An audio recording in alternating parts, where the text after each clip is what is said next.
بسم الله الرحمن الرحيم. الحمد لله نحمده ونستعينه ونستغفره ونؤمن به ونتوكل عليه ونعوذ بالله من شرور أنفسنا ومن سيئات أعمالنا. من يهد الله فلا مضل له ومن يضلله فلا هادي له، ونشهد أن سيدنا ومولانا محمدا عبده ورسوله. اللهم صل على محمد وعلى آل محمد كما صليت على إبراهيم وعلى آل إبراهيم إنك حميد مجيد، وبارك على محمد وعلى آل محمد كما باركت على إبراهيم وعلى آل إبراهيم إنك حميد مجيد. عرض سلام دارم و ادب و احترام خدمت همه شما گرامیان و سروران. الله رو سپاسگزارم از اینکه یک بار دیگر این توفیق نصیب راه ما و شما قرار گرفت تا در درس دیگر از شرح معانی آیات کلام الله مجید با شما گرامیان باشیم با آیات دیگر از سوره مبارکه البقره. در درس‌های گذشته به همراه شما گرامیان تا آیه 86 از سوره مبارکه بقره را پیش رفتیم و در این برنامه هم بیاری الله متعال آیات دیگری از این سوره را به تلاوت خواهیم گرفت به همراه شما گرامیان. الله متعال در آیه 87 می‌فرماید: اعوذ بالله من الشیطان الرجیم ولقد آتینا موسی الکتاب وقفینا من بعده بالرسل وآتينا عيسى ابن مريم البينات وأيدناه بروح القدس أفكلما جاءكم رسول بما لا تهوى أنفسكم استكبرتم ففريقا كذبتم وفريقا تقتلون. در ادامه داستان پرفراز و نشیب بنی اسرائیل و حکایت هایی که الله متعال برای ما در این سوره از این قوم و از این طایفه در نظر گرفته است، الله متعال برای ما موضوع رابطه این طایفه و قوم رو با پیامبران الهی برای ما اینجا بیان می‌فرماید. رابطه یهودیان و رابطه مسیحیان یا همان نصارا با انبیای الهی، با پیامبرانی که در بنی اسرائیل فرستاده شدند. وقتی با این عده صحبت میشد و صحبت میشود، این عده خود را پیرو پیامبران الهی میشمارند و ادعا میکنند که پیامبران الهی رو پیروی میکنند. الله متعال در این آیات این ادعای آنها را به نقد میگیرد و دلایلی برای رد این ادعای باطل آنها دارد که جز دروغ چیز دیگری نیست. این ادعای آنها در آیه 87 میفرماید: ولقد آتینا موسی الکتاب، من الله با عظمت به تحقیق و به درستی که عطا کردم، دادم. آتینا، من الله با عظمت دادم موسی الکتاب، به موسی علیه السلام کتاب تورات را. الکتاب اینجا مراد تورات است. کتاب تورات رو الله متعال فرستاد برای موسی علیه السلام. موسی علیه السلام کتاب تورات رو از الله متعال دریافت فرمود و می‌دانید که نزول کتاب تورات در مرحله دوم داستان موسی و بنی اسرائیل علیه السلام هست، یعنی ما بعد فرعون. نزول تورات بعد از نجات از دست فرعون و فرعونیان و در منطقه سینا یا سینا در شبه جزیره‌ای که شمال دریای سرخ بین سرزمین مصر و فلسطین واقع هست، در آنجا نازل شد. بعد از هلاکت فرعون تورات نازل شده است. الله متعال می‌فرماید: ولقد آتینا موسی الکتاب، من الله با عظمت به موسی علیه السلام کتاب تورات را دادم. و قفینا من بعده بالرسل، و پی در پی فرستادم من الله با عظمت من بعده، بعد از او پیامبران الهی را. و قفینا من بعده بالرسل، من الله با عظمت پی در پی برای آنها پیامبر فرستادم.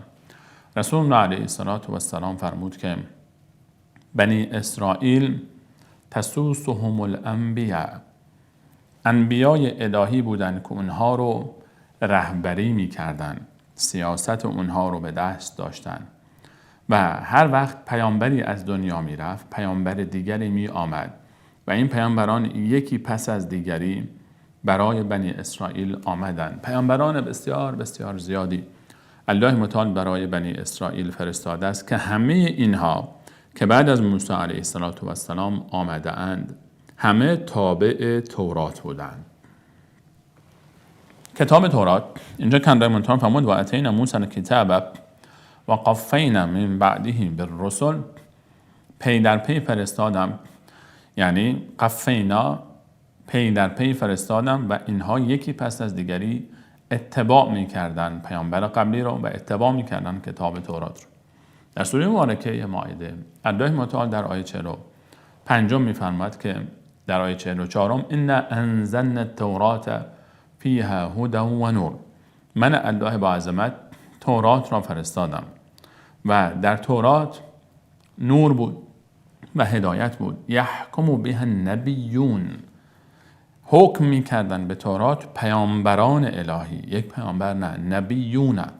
یحکم بها النبیون الذین اسلموا، و کسانی که ایمان آوردن، باور داشتن، انبیای الهی، اون کسانی که تسلیم شدن در برابر اراده الله متعال و تورات و کتاب تورات رو به عنوان کتاب آسمانی، به عنوان برنامه زندگی برای متبعین و پیروان خود بیان میکردن. کتاب تورات کتابی بوده است که از زمان موسی علیه السلام به عنوان اولین پیامبری که در بنی اسرائیل مبعوث شده است و پس از آن هم یوشع ابن نون علیه السلام و پیامبران زیادی که در بنی اسرائیل آمده و برخی از اونها رو نام اونها رو الله متعال در قرآن کریم ذکر کرده، به مانند سلیمان و داوود علیهم السلام، به مانند الیاس علیه السلام، به مانند زکریا و یحیی علیهم السلام و آخرین آنها، آخرین پیامبری که در بنی اسرائیل آمده است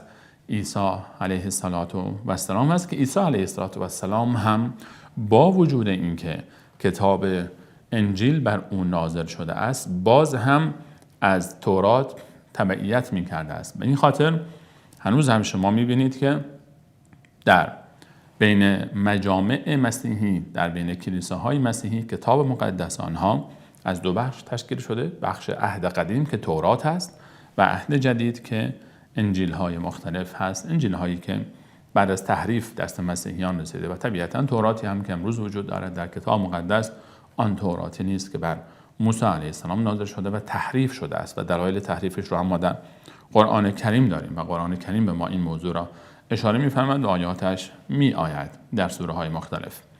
الله متعال می‌فرماید که ولقد آتینا موسی الکتاب، من الله با عظمت موسی علیه السلام را کتاب تورات رو دادم و قفینا من بعده بالرسل، و بعد از او پی در پی پیامبران الهی را فرستادم و آتینا عیسی ابن مریم البینات، تا نوبت رسید به عیسی علیه السلام به عنوان آخرین پیامبری که در بین بنی اسرائیل مبعوث شده است و فرستاده شده است. و آتینا، و همچنین من دادم، من الله با عظمت، به عیسی ابن مریم، عیسی پسر مریم، البینات، معجزه های آشکار و واضحی را به او دادم. عیسی ابن مریم، الله متعال اینجا سخن از عیسی علیه السلام می‌فرماید، چون سخن از بنی اسرائیل هست. دو پیامبر بزرگوار و دو پیامبر اولوالعزم از بنی اسرائیل رو که هر کدام از این بزرگواران صاحب یک کتاب آسمانی هست برای ما ذکر می‌فرماید، یکی در ابتدا، یکی دیگر در انتها، و در میان این دو پیامبر بزرگوار در تاریخ حیات موسی علیه السلام تا عیسی علیه السلام پیامبران فراوان دیگری آمده است که بسیاری از آنها را ما نمی‌دانیم. ما رسول الله علیه السلام فرمود در روایتی 124,000 پیامبر فرستاده شده است. اما از این 124,000 پیامبر مجموع آنچه که در قرآن کریم و سنت رسول الله صلی الله علیه و سلم ذکر شده است، نام‌های آنها برای ما حدود 25 نفر هستند و بسیاری از پیامبران الهی را ما نمیشناسیم و الله متعال میفهمد برخی از اونها را ای پیامبر من پیامبرانی را برای تو ذکر کردم داستان زندگی آنها را و بسیاری را برای تو ذکر نکردم. الله متعال برای ما اولین و آخرین پیامبر بنی اسرائیل رو ذکر می‌فرماید، موسی علیه السلام و عیسی علیه السلام، و در میان آنها پیامبران مختلفی بودند و این که رسول الله علیه السلام هم فرمود که بنی اسرائیل رو پیامبران آنها مدیریت می‌کردند، اشاره به این دارد که موضوع اداره سیاسی یک جامعه ارتباط دارد با اعتقاد و باور آنها. یک جامعه اسلامی را باید مسلمانان اداره بکنند و اسلام در اداره جامعه نقش دارد. این مقوله جدایی از دین از سیاست مقوله است که هیچ کدام از ادیان آسمانی و هیچ کدام از پیامبران الهی به آن باور نداشتند و هر پیامبری که آمده است خود پیامبر رهبر سیاسی و دینی جامعه خود بوده است. نه تنها رهبر دینی بوده است، رهبر سیاسی جامعه خود هم بوده است. الله متعال می‌فرماید و اتینا عیسی ابن مریم، عیسی پسر مریم، بانو مریم نام شناخته شده است و اینجا نام این بانو ذکر می شود. نام بانو مریم بانویی است که سوره‌ای از قرآن کریم رو به نام خود اختصاص داده است و سوره به نام مریم داریم و از میان 4 زنی که رسول الله صلی الله علیه و سلم فرمود که در میان جمع زنان به کمال رسیده اند، فرمود کمل من الرجال کثیر، از میان مردها عده زیادی به کمال رسیدند، به کمال فهم و درک و دانش و تقوا و زهد و عبادت و کمال انسانی که انبیای الهی هستند. ولم یکمل من النساء الا 4، و از میان زنان 4 نفر به این درجه رسیدند و این 4 نفر عبارتند از آسیه همسر فرعون ملکه مصر، آن الگوی ایمان، و دیگری مریم دختر عمران که مادر عیسی علیه السلام است و سومی خدیجه دختر خویلد ام المؤمنین همسر رسول الله صلی الله علیه و سلم و 4می فاطمه دختر محمد صلی الله علیه و سلم. و در ادامه حدیث فرمود که و فضل عایشه به عنوان 5مین زن عایشه رو ذکر فرمود که علی سایر نسائی، بر بقیه زنهای زمانه خودش به مانند غذای آبگوشت بر دیگر غذا هست. و رسول الله صلی الله علیه و سلم برای ما بانو مریم را به عنوان یک الگو معرفی فرموده است و برای که قرآن کریم وقتی که صحبت می‌فرماید برای ما در پایان سوره مبارکه تحریم از الگو برای مؤمنان 2 بانو را ذکر می‌فرماید، آسیه همسر فرعون ملکه مصر که خودش یک دنیایی از عظمت است که چگونه در برابر ظلم فرعون با آن همه ثروت و قدرت و جمال و کمال مقاومت کرد و تا آخرین لحظه دست از اعتقاد و باور خود بر نداشت و سرانجام به شهادت رسید.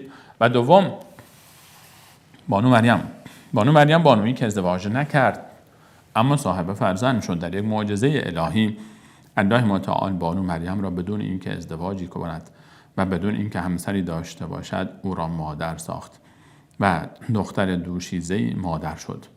در یک معجزه الهی فرزندی از او به دنیا آمد به نام عیسی علیه السلام.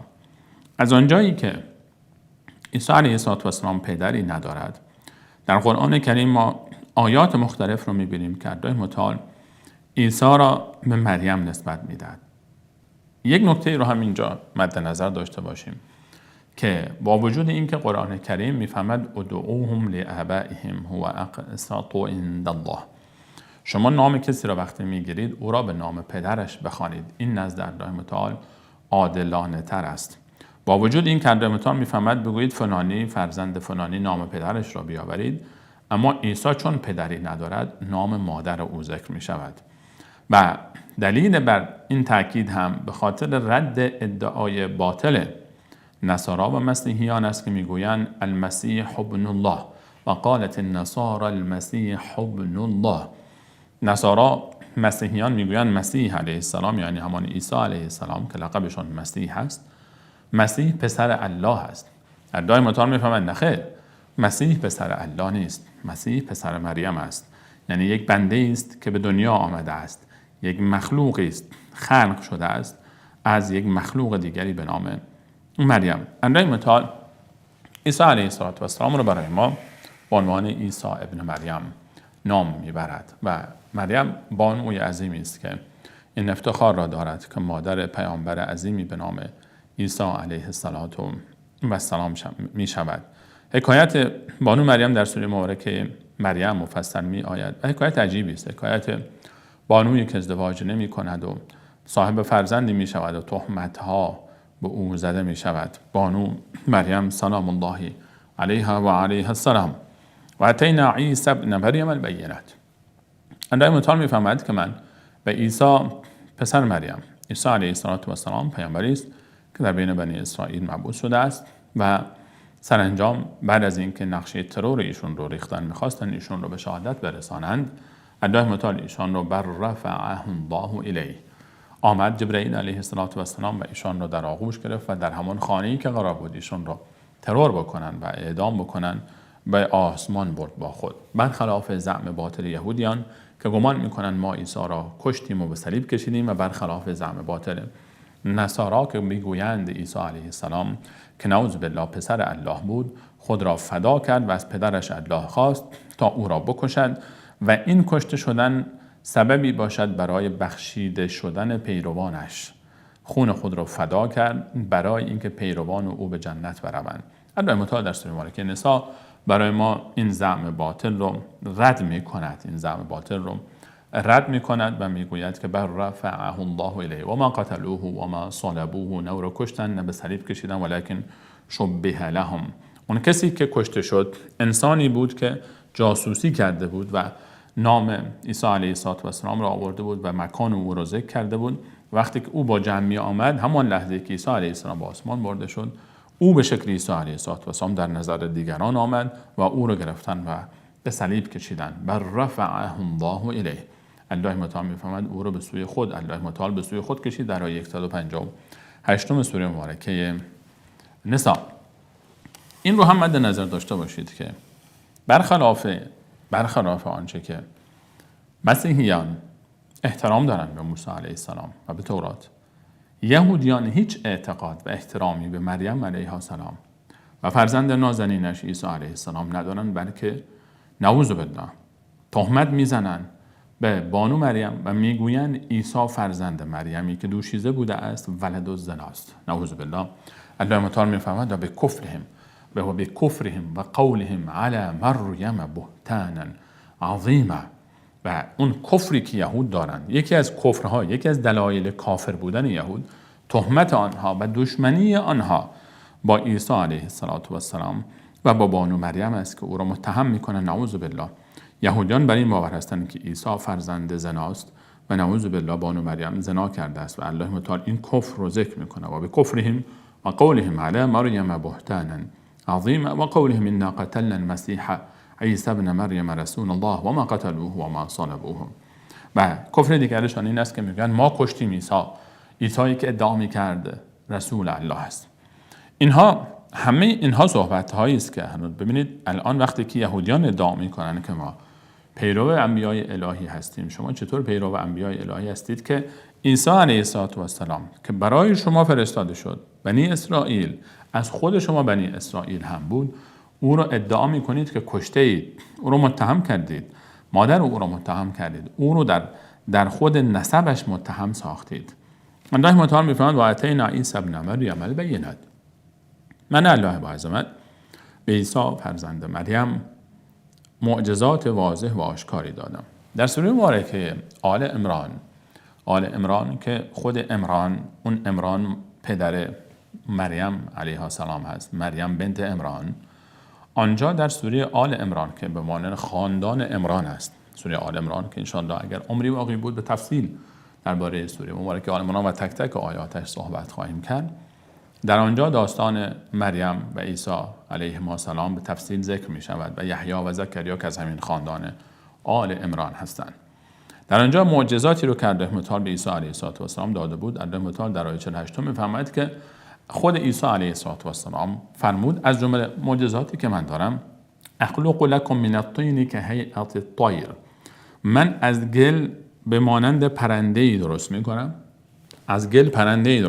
فانفخ فیه، در آن میدمم فوت میکنم، به تعبیر ساده تر میدمم، دم میکنم در آن، فانفخ فیه فیکون طیرا باذن الله، و به اذن الله متعال، به اراده الهی پرنده میشود و پرواز میکند.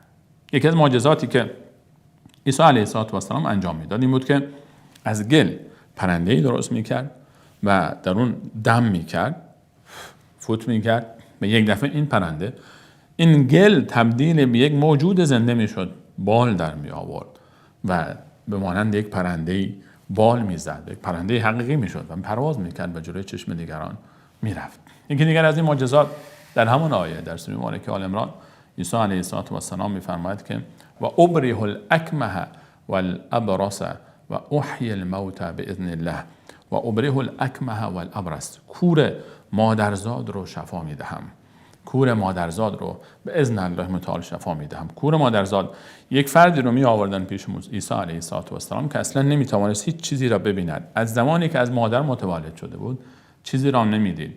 عیسی علیه السلام دست خود را بر چشمان او میکشید و یک بار چشمان خود را باز میکرد و همه چیز را میدید. این از معجزات عیسی علیه السلام بود که کور مادرزاد را شفا میداد. در هیچ بیمارستانی، در هیچ مرکز تحقیقاتی در گوشه و کنار دنیا در همین عصر و زمانه، با وجود تمام پیشرفت‌هایی که بشر داشته است، شما نمیتوانید جایی را پیدا بکنید که کور مادرزاد را شفا دهد. عیسی علیه السلام این کار را میکرد و ابره الاکمه والابرص. همچنین بیماری پیسی، یک بیماری پوستی است که روی پوست بدن انسان لکه های ایجاد می شود، لکه های سفیدی. این بیماری رو میگن پیسی و عیسی علیه السلام دست خود رو میکشید روی بیماری های پوست هایی که پیس شدن و دست خود رو که میکشید در جا خوب میشدن و این معجزه دیگری بود. و همچنین فرمود که و احیی الموتى باذن الله، من مرده را به اذن الله متعال زنده میکنم. یکی از معجزات عظیم عیسی علیه السلام این بود که وقتی که مرده رو می آوردن می بردن او رو سر قبر یک مرده، بالای جنازه یک مرده، و با آن جنازه می گفت به اذن الله متعال برخیز. آن فرد با کمال ناباوری و در کمال بهت اطرافیان زنده می شد و می خیست و حرکت می کرد. و زنده شدن یک سلول مرده محال است.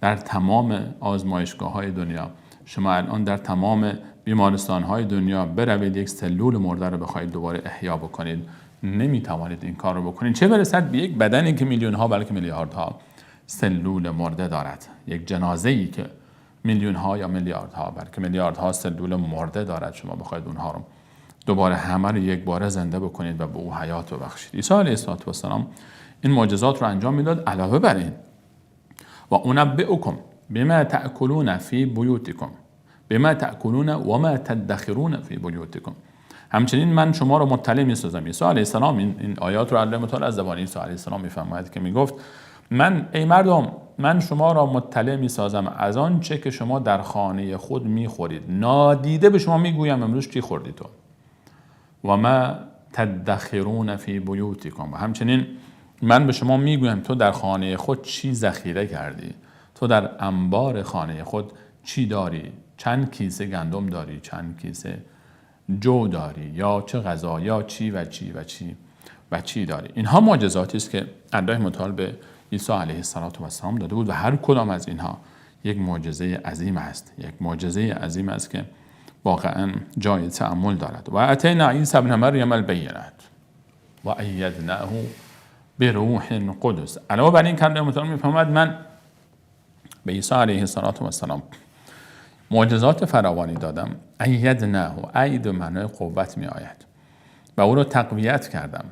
ایدناه، من الله با عظمت عیسی علیه السلام را علاوه بر این معجزاتی که بود داده بودم او را تقویت کردم به روح القدس، با یک روح مقدس، یک روح پاک. قدس، مقدس، تقدیس، قداست، همه این تعابیر از مفهوم قدس به معنای پاکی گرفته شده است. قدس، شهر قدس، بیت المقدس، یعنی پاک، جای مطهر. روح القدس، روح پاک.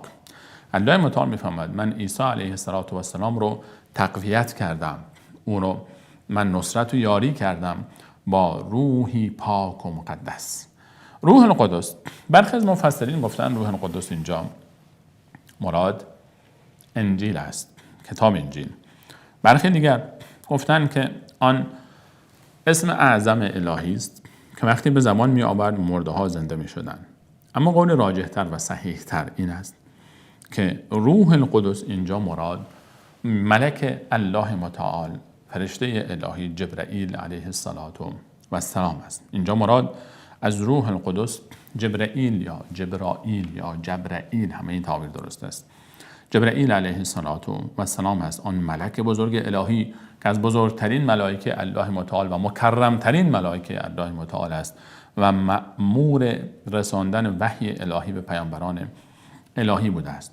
دلیل بر این که اینجا روح القدس به معنای جبرائیل علیه السلام است آیه 102 سوره مبارکه نحل است که اینجا الله متعال می‌فرماید قل نزله روح القدس من ربک بالحق.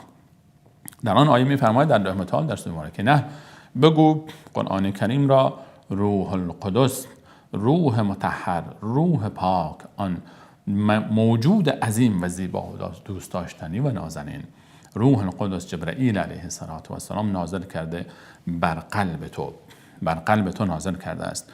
و همچنین ما در سنت رسول الله صلی الله علیه و سلم و احادیث ایشان داریم روایاتی که کلمه روح القدس برای جبرائیل علیه السلام استفاده شده است. من جمله وقتی که حسان ابن ثابت شاعر رسول الله صلی الله علیه و سلم شعر میگفتند، صحابی معروفی است حسان ابن ثابت، معروف است که ایشان شاعر بود و شعر در زمان رسول الله علیه السلام و در آن زمان در جامعه عرب بزرگترین سلاح رسانه‌ای وقت به حساب می آمد. یعنی جنگ رسانه‌ای، کسی که میخواست راه بیاندازه بر علیه کسی دیگری میرفت و شاعری پیدا میکرد و به شاعر میگفت شعر بگو درباره آن موضوعی که میخواست و شاعران رسانه های آن زمانه بودند. حسان ابن ثابت رضی الله عنه یک رسانه خبری برای رسول علیه السلام بود و شعر میگفت. در جای رسول علیه السلام در مسجد شعر میگفت برای دفاع از رسول علیه السلام و مسلمین و رسول الله علیه السلام فرمودند که حسان بگو شعر بگو برای علیه آنها و روح القدس معک و جبرائیل علیه السلام با تو باد. و در روایت دیگری آمده است که اللهم ایده بروح القدس، بار الله او را با روح القدس تقویت کن.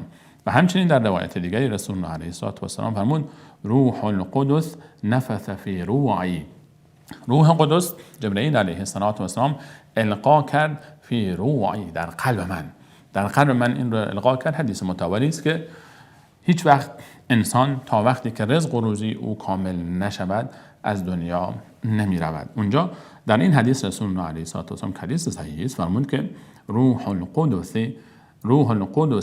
نفث فی روعی، روعی یعنی قلبی، روح القدس در قلب من القا کرد این کلمات رو و وحی کرد به من این کلمات رو.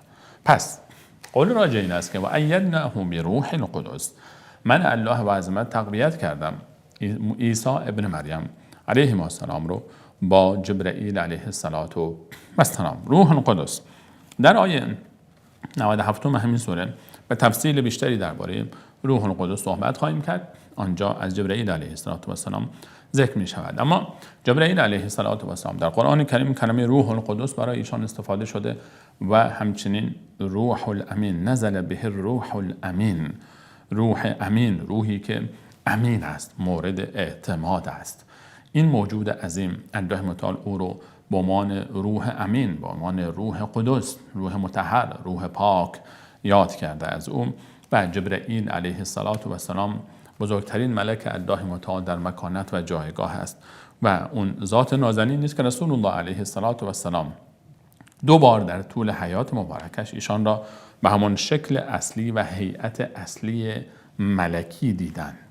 یک بار در آغاز در نزول وحی در شب‌های اول نزول وحی در غار حرا، البته شب اول نه، مراحل بعدی در غار حرا، اطراف غار حرا دیدن. فرمودن که یک دفعه دیدم که صدایی میشنوم و به آسمان نگاه کردم این طرف و آن طرف و یک دفعه دیدم که جبرائیل علیه السلام در میان آسمان و زمین در روی کرسی نشسته است و 600 بال دارد و از میان بالهای او زمرد و مروارید میریزد و یک بار دیگر در شب معراج جبرئیل علیه السلام رو با اون حقیقت اصلی مشاهده کرد. درباره جبرئیل علیه السلام سخنهای دیگری در آیات قرآن کریم ذکر می شود. بعضی وقتا هم کلمه روح به تنهایی برای جبرئیل علیه السلام استفاده شده است، به مانند سوره مبارکه القدر ان انزلناه فی لیلة القدر. در پایان سوره میفرماید تنزل الملائکة والروح فیها باذن ربهم من کل امر.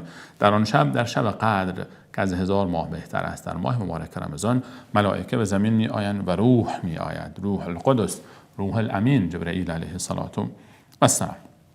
الله متعال میفرماید و ایدناه بروح القدس. من الله با عظمت جبرئیل علیه السلام عیسی علیه السلام رو تقویت کردم با جبرئیل علیه السلام. افکلما جاءکم رسول. الله متعال میفرماید شما، یک خلاصه اشاره میفرماید از موسی علیه السلام تا عیسی و چگونه اینها رو فرستاد با معجزات مختلف. افکلما، دوباره خطاب برمیگرده به کسانی که ادعا میکردن پیرو انبیای الهی هستند، بنی اسرائیل. افکلما، آیا پس، آیا پس، کلما هر زمانی که، افکلما جاءکم، آیا هر وقتی که می آمد پیش شما رسولون، پیامبر، بما لا تهوى انفسکم، آیا هر وقتی که پیامبری می آمد پیش شما و چیزی می آورد که با هوا و هوس شما سازگار نبود، جاءکم رسول بما، جاءکم بما، جاء به، وقتی که جاء با به می آید، هر فعلی که با کلمه به متعدی بشود به معنای او متعدی می شود، فرق میکنه. جاء یعنی آمد، جاء به یعنی آورد. افکلما جاءکم رسول بما، آیا هر زمانی که پیامبری آورد آن چیزی را که لا تهوى انفسکم، آن چیزی را که نفسهای شما نمیپذیرد، باب میل و طبع شما نیست.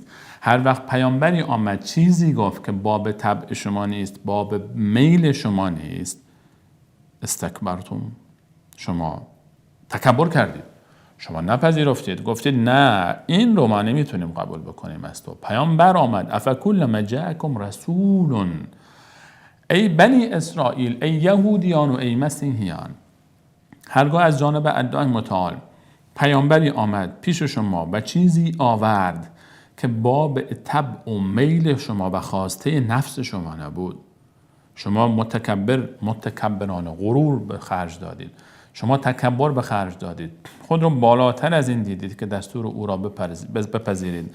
استکبرتم، شما تکبر کردید. ففریقا کذبتم، گروهی از آنها را تکذیب کردید.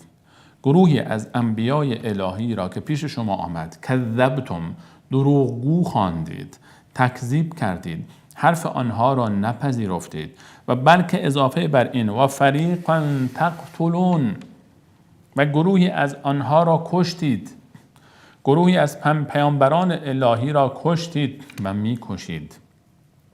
و فریقا تقتلون، گروهی از پیامبران الهی را شما تکذیب کردید، قبول نکردید و گروه دیگری را دست به خون آنها دراز کردید. پیامبرانی را بنی اسرائیل کشتند. عده فراوانی از پیامبران الهی به دست بنی اسرائیل کشته شدند، من جمله زکریا علیه السلام، من جمله یحیی علیه السلام.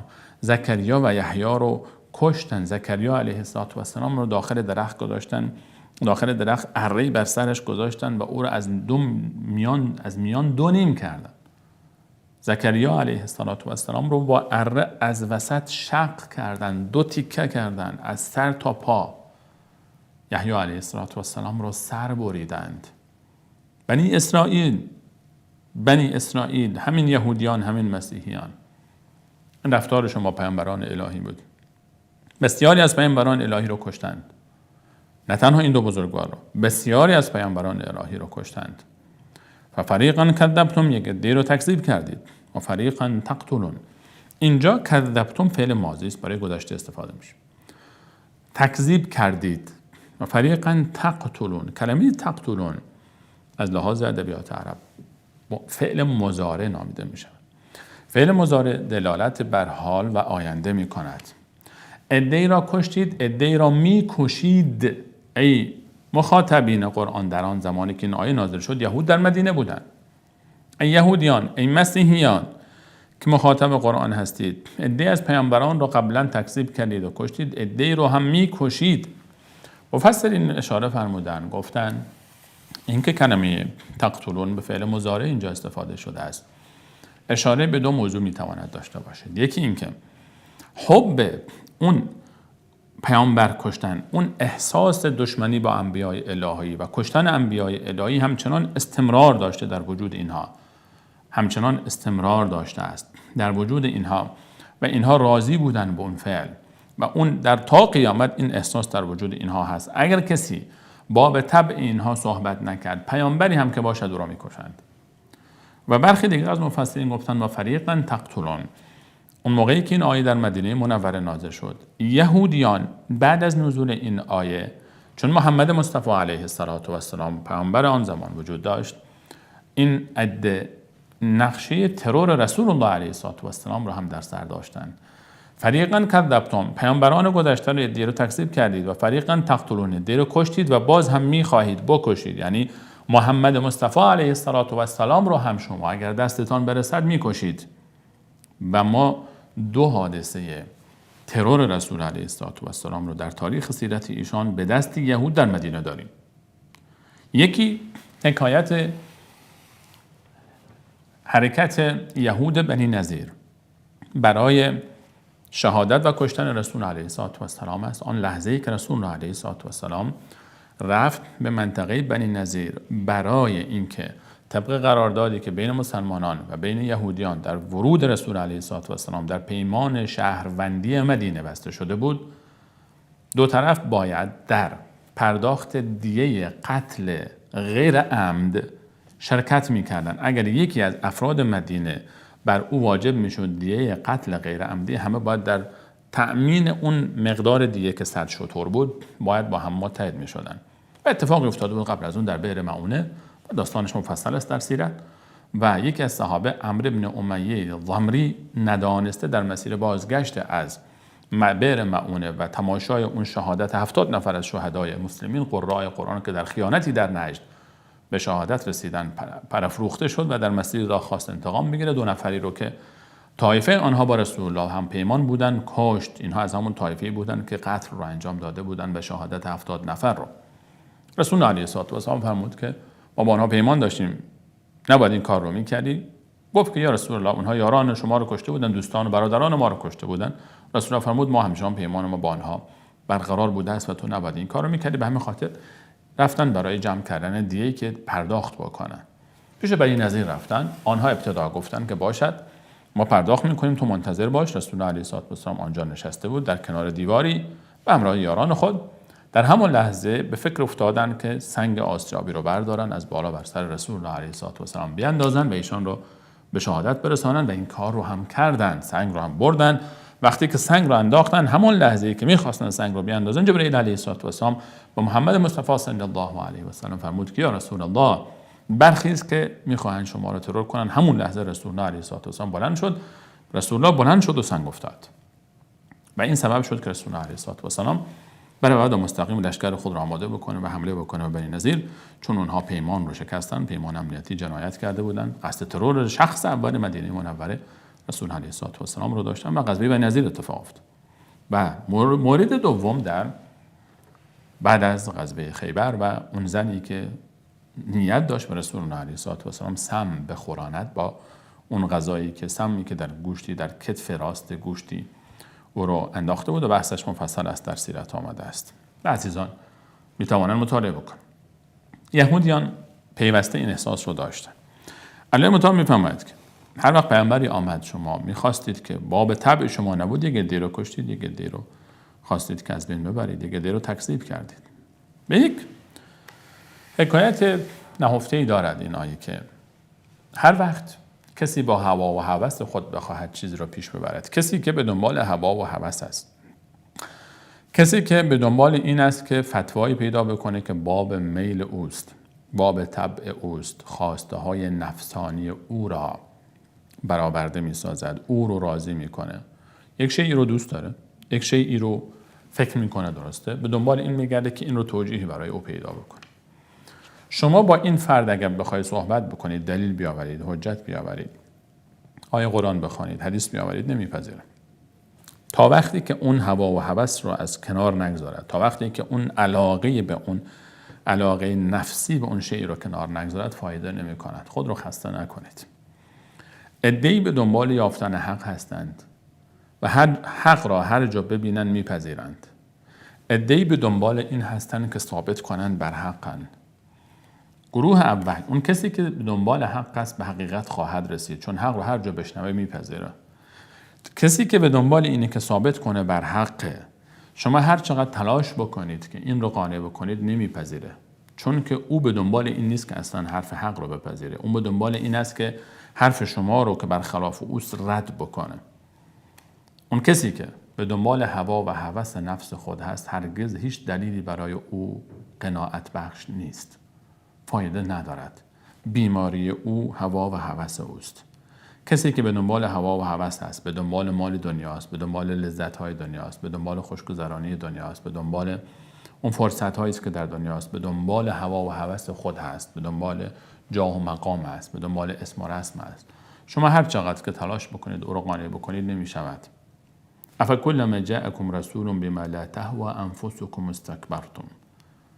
الله متعال می‌فرماید یهود هر پیامبری که آمد باب طبع آنها چیزی نیاورده بود که باب طبع آنها باشد اون چیزی که آنها میخواهند، استکبار کردن، غرور آمد سراغشان، تکبر کردن، یک عده رو تکذیب کردن، یک عده دیگری رو هم نپذیرفتن و کشتن. و نکته دیگری که اینجا هست این هست که خطاب به همه دعوتگران که شما نمیتوانید همه رو قانع بکنید. وقتی که پیامبران الهی آمدن و عده اونها رو کشتند، طبیعی است که این مسیر ادامه دارد. مردم وظیفه شما گفتن حق است و ما علیک الا البلاغ. وظیفه ما گفتن است. کسی میپذیرد، کسی نپذیرد. پیامبرانی در روز قیامت رسول الله علیه السلام فرمود می آیند دو نفر فقط امتی دارند. پیامبری می آید یک نفر امتی دارد. پیامبری می آید و هیچ کسی به ایمان نیاورده است. درباره نوح علیه السلام که 950 سال دعوت داده است میفرماید آمن معه الا قلیل. کسانی که با ایمان آوردن عده بسیار اندکی بودند. عده بسیار اندکی به نوح علیه السلام ایمان آوردند و قلیل، برخی از مفسرین گفتن کلمه قلیل کمتر از 70 نفر است، برخی گفتن کمتر از 40 است، چون بیشتر از 40 کم نیست. قلیل یعنی بسیار کم، 40 نفر بسیار کم نیستند. برخی گفتن از اونجایی که کلمه کثرت در عربی 70 است، 70 مره. قرآن هم اشاره میکنه ببینید تستغفر لهم 70 مرة، یعنی نهایتش 70 نفر بودن. اگر 70 نفر به نوح علیه السلام ایمان آورده باشند، یعنی که در طول 900 سال 70 نفر، 950 سال، شما اگر این رو بخواد قیاس بکنید یعنی هر 14-15 سال یک نفر به ایمان آوردند. این طبیعت دعوت است. گفتن حق وظیفه دعوتگر است. این قبول میکند یا نمیکند به ما ارتباطی ندارد. اون لیس علیک هداهم ولکن الله یهدی من یشاء. تو نمیتوانی هر کسی رو بخوای هدایت بکنی، الله متعال است که هر کسی رو بخواد هدایت میکند یا نمیکند. وظیفه گفتن است. الله متعال میفهمد شما در برابر انبیای الهی اینطور رفتار کردید، ای یهودیان، ای مسیحیان، پیامبران رو کشتید، تکذیب کردید، هر کسی خوشتون اومد قبول کردید، خوشتون نمیاد قبول نکردید. در برابر محمد مصطفی علیه السلام هم نقشه ترور او را دارید و وقتی که شما رو دعوت میکنید میگویید و قالوا قلوبنا غلف. وقتی رسول الله علیه السلام به یهود، حال شما با پیامبران گذشته اینطور رفتار کردید، با پیامبر فعلی که برای شما آمده میگویید وقتی شما رو دعوت میکنه و قالوا گفتن قلوبنا غلف، ای محمد قلبهای ما در غلافی است. غلف با غین است اینجا، با قاف نیست که قلف، قفل اون که در رو میبندن اون قفل است، این غلف است از غلاف. مثلا شمشیرش رو طرف غلاف میکنه. غلاف یک پوشش، غلاف شمشیر یعنی پوششی که دور شمشیر است. و قالوا قلوبنا غلف. وقتی رسول الله علیه السلام برای یهودیان در زمان خود آیات رو میخواند و اونها رو دعوت میکرد به توحید، گفتن ای محمد قلبهای ما در غلافی است. تمسخر میکردن، گفتن ای محمد قلبهای ما پر شده، به تعبیر امروزی ما گوش ما از این حرفا پر است. خودت رو خسته نکن. و قالوا قلوبنا فی اکنة مما تدعونا الیه و فی آذاننا وقر و من بیننا و بینک حجاب. در آیت دیگری الله متعال میفرماید که میگفتن در گوشه های ما سنگینی است، بین ما و تو حجابی است، در قلب های ما پرده است. بین ما و تو اصلا ما چی نمیفهمیم تو چی میگی، ما درک نمیکنیم کلمات تو رو، ما نمیفهمیم. و قالوا قلوبنا غلف، ما قلب های ما پوشیده است. برخی از مفسرین این رو این گونه تفسیر کردن این تعبیر رو، و قالوا قلوبنا غلف، و آنها گفتن که ما قلب‌های ما محمد انقدر از علم انبیای گذشته و کتاب‌های آسمانی که نزد ما هست پر است که نیازی به دعوت تو نداریم. ما خود ما انقدر در بحث‌های دینی علامه هستیم، دانشمند هستیم، انقدر فهمیده هستیم، انقدر میدانیم که نیازی به شیء جدیدی نداشته باشیم. خلاصه بحث این بود که مسخره می‌کردن. محمد ما نیازی به تو نداریم. و قالوا قلوبنا غلف. الله متعال در مورد ادامه بل لعنهم الله بکفرهم، بل لعنهم الله بکفرهم فقلیلا ما یؤمنون. بلکه حقیقت این است که الله متعال اونها رو لعنت کرده به خاطر کفرشان. بل لعنهم الله بکفرهم، نیست که شما قلب‌های شما پر است از علم و دانش، نه، یا اینکه شما فکر میکنید غلافی پوشیده دست مسخره میکنید. این حقیقت این است که الله متعال شما را نفرین کرده است، از رحمت خود رانده است. لعن الهی، نفرین الهی، طرد شدن از رحمت الهی رو شما گرفتار شدید. چون رحمت الهی سراغ شما نمی آید، چون لعنت الهی بر علیه شماست، این قلب شما دیگر نمیپذیرد. لهم قلوب لا یفقهون بها، قلب دارن درک ندارن. لهم اعین لا یبصرون بها، چشم دارن اما نمیبینن. و لهم آذان لا یسمعون بها، گوش دارن اما شنوایی ندارن. چشم دارن بصیرت ندارن. قلب دارن اما نمیفهمن. اولئک کالانعام. الله مدار میفهمن اینها مانند 4 پایانی هستند که شما هر چی بخونی یاسین خوندن در گوش این حیوان است.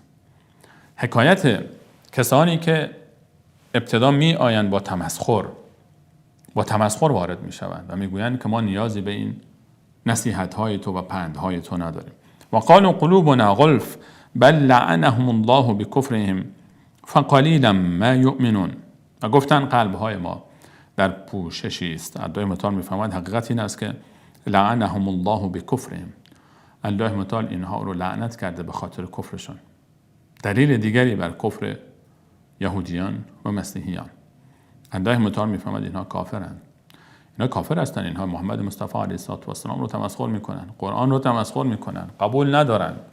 یهودیان که عیسی علیه السلام رو قبول ندارن، تهمت میزنن، اهانت میکنن، تورات رو هم انجیل رو قبول ندارن، قرآن رو قبول ندارن. بل لعنهم الله بکفرهم، حقیقت این است که به خاطر کفر اینها رانده شدن از رحمت الهی.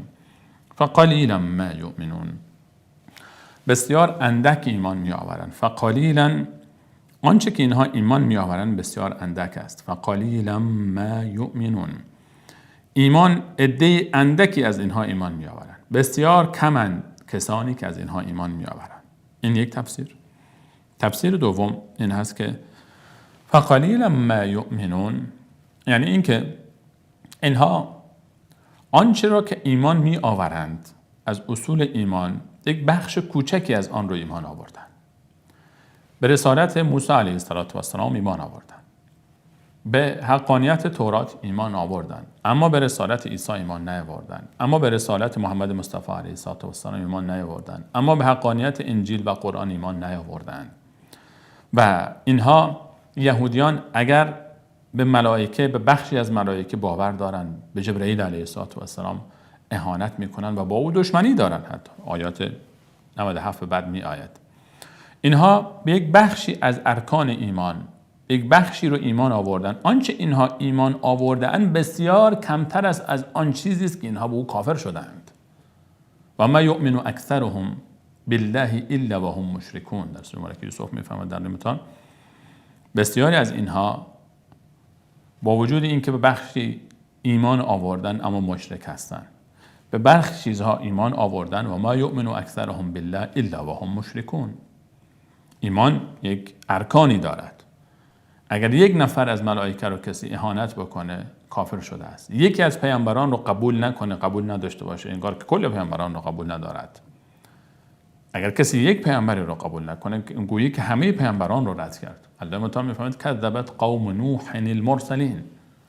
قوم نوح پیامبران الهی رو انکار کردند، در حالی که قوم نوح فقط یک پیامبر انکار کرد، ما نوح علیه السلام.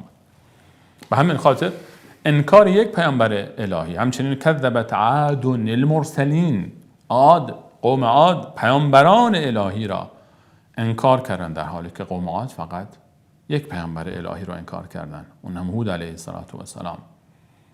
اما چون انکار یک پیامبر الهی انکار همه رسالت همه انبیای الهی است، الله متعال فرمود همه را انکار کردند. گویی وقتی کسی یک پیامبر رو قبول نداشته باشه که پیامبر الهی است، گویی که تمام انبیا رو قبول نداشته است. لا نفرق بین احد من رسله. این که کسی یک پیامبری رو قبول کنه، یکی رو قبول نکنه، یک کتابی رو قبول کنه، یک کتابی رو قبول نکنه، قبول نیست. نه. بله، این که ما میگوییم در تورات تحریف آمده است، قرآن میفرماید. این که میگوییم انجیل تحریف شده است، قرآن میفرماید. اما با این وجود با آنچه که امروز به نام تورات و انجیل است احترام داریم، چون هنوز هم در او آیات الله متعال وجود دارد، کلام الهی وجود دارد. اما تحریف چیز دیگری است. ما به اصل تورات به عنوان کتاب آسمانی باور و ایمان داریم، به اصل انجیل باور و ایمان داریم. اما خود الله متعال میفهمد که تورات و انجیل رو مسیحیان و یهودیان تحریف کردند. قرآن آمده است تا اون تحریف ها رو برای ما بیان بکنه. تحریف در اعتقاد، تحریف در عبادات، تحریف هایی رو که اینها ایجاد کردند. قرآن کریم برای ما بیان میفرماید. اما ما با همه ایمان داریم. لا نفرق بین احد من رسله. به هیچ کدام از پیامبران الهی اهانت نمی‌کنیم. هیچ کدام رو ما رد نمی‌کنیم. کتاب‌های آسمانی رو همینطور، انبیای الهی، ملائکه الهی رو. کسی که یکی از اینها رو انکار بکنه گویی که همه اینها رو انکار کرده است. الله متعال باز در سوره مبارکه این نسان می‌فهمد کسانی که یکفرون بالله و رسله، به الله و پیامبرانش کافر میشوند و یقولون نؤمن ببعض و نکفر ببعض، و میگویند که به برخی ایمان داریم و برخی دیگر رو قبول نداریم، و یریدون ان یفرقوا بین ذلک سبیلا، و میخواهند که بین اینها یک راهی تفرقه بیاندازن. برخی از پیامبران رو قبول میکنیم، برخی رو قبول نداریم، برخی از کتابا رو قبول داریم، برخی رو قبول نداریم. اولئک هم الکافرون حقا. اینها کافران حقیقی همینها هستند. ایمان مجموعه کاملی است که همه رو باید در بر بگیرد، نه اینکه یک پیامبر انسان قبول میکنه پیامبر دیگر رو قبول نکند. الله متعال میفهمد که این آیات ردی است بر ادعای یهود و بر ادعای نصارا بر اینکه خود رو پیروان موسی و عیسی علیهم السلام میدانند. الله متعال میفهمد اگر پیرو هستید چرا وقتی که کلامی میگفتن باب به شما نبود اونها رو تکذیب میکردید، قبول نمیکردید و میکشتید؟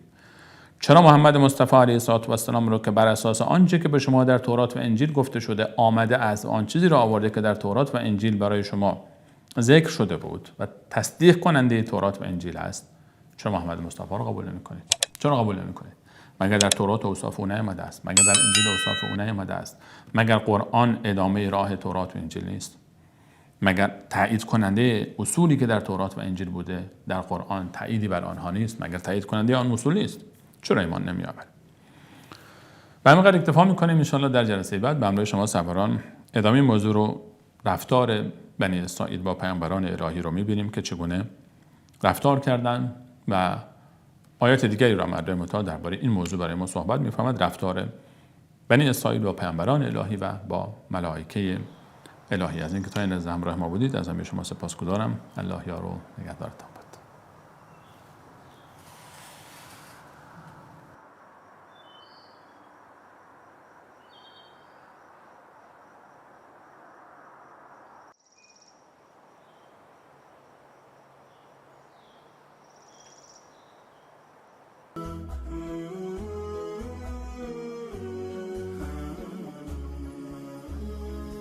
عزیزانی که مایل به دریافت این برنامه جهت پخش در کانال‌های خود هستند با راه‌های ارتباطی زیر مکاتبه نمایند.